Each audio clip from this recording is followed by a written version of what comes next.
Yine cezaevinde mektuplar ve kitaplarda engellemeler olduğu söyleniyor. Mektuplarda işte Kürtçe gibi bir takım bazı kelimeler geçtiği için o mektupların verilmediği ve hatta kitaplarda bandrollü olduğu halde Kürt veya Kürtçe kültürüyle ilgili kavramlar geçtiği için bu kitapların verilmediği yönünde yoğun şikayetler vardı. Hele ki birisi, bakın burada elimde de belgesi de var. Bir mahpusa kim? Yine Mahsum Yüksekbağ'a yakınları Ahmetspor forması göndermiş. Ahmetspor formasının üstünde Habun daha doğrusu varlık anlamına geliyormuş. Yani varlık, Habun diye Kürtçe isimler de var. Ne var bunda? Habun yazıyor diye Ahmetspor formasını vermemişler. Gerek bunu hem Ahmetspor duymuş olsun hem de maalesef ki Kürt meselesini çözüyorum diyenlerin duyması lazım. Yani Erzurum Dumlu cezaevinde Ahmetspor formasının üstünde Habun yazdığı için formalar verilmiyor. Olacak iş değil. Yani bu kafayla Kürt meselesini nasıl çözeceksiniz kardeşim diye soruyorum. Bitmedi. Bakın bir başka belge. Bu da Şükrü Aybek isimli mahpus. Kendisi Selahattin Demirtaş'ın Onurlu Yaşam Davası Demirtaş'ın savunması kitabını istemiş. Kendisine gönderilmiş. Ama kitapta işte efendim Kürtler için, anlayana Türkler için çözüm şanstır falan gibi PKK'yı dağa çıkaran devletin politikalarıdır gibi cümleler yazdığı için vay efendim bizi eleştiriyorsun, devlet politikaları eleştiriliyor diyerek kitap verilmemiş. Ya Selahattin Demirtaş'ın kitabı dışarıda bandrollü satılıyor.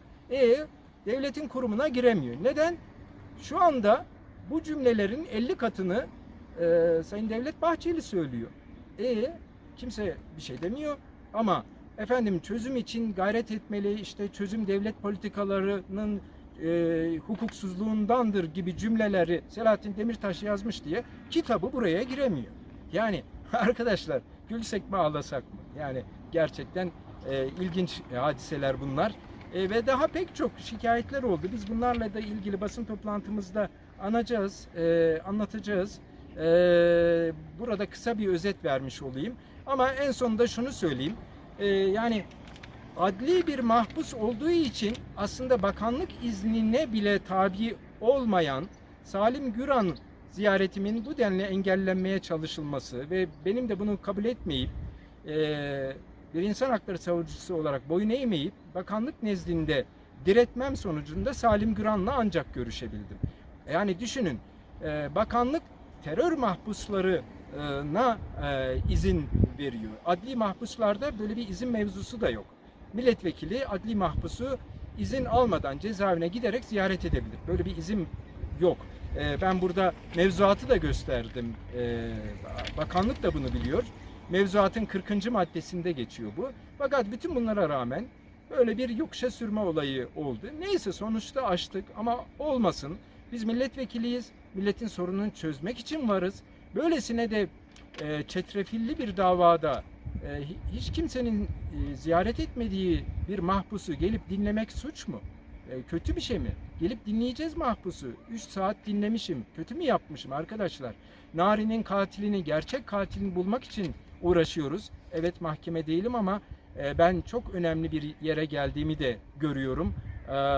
Ve olayı A'dan Z'ye çok iyi anladığımı da görüyorum.